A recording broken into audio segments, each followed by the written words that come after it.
शिंदेंच्या बालेकिल्ल्यामध्ये मंत्री गणेश नाईक यांचा जनता दरबार पार पडलाय। ठाण्यामध्ये खारकरआळी इथं गणेश नाईकांनी जनता दरबाराचं आयोजन केलं होतं। आठवड्यातनं 2 दिवस भाजपकडूनही ठाणेकरांसाठी जनता दरबार आयोजित करण्यात आला होता।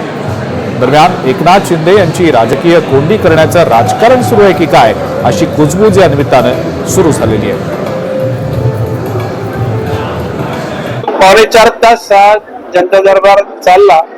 आता याच्यामध्ये काही अर्जन्सी होत्या, त्या लगेचच डिपार्टमेंटच्या लोकांना इथेच अधिकारी हजर आहेत त्यांना सांगितल्या, काहींशी दूरध्वनीवरून बोललो आणि घेतलेली निवेदन आता सॉर्टिंग केल्यानंतर त्या विभागाला जातील।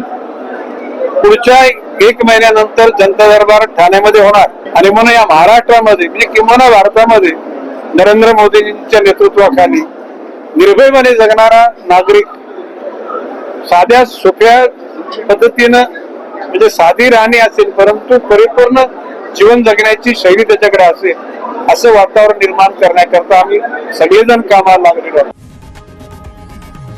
लोकशाही मराठी ऐका, पहा, जागरूक रहा।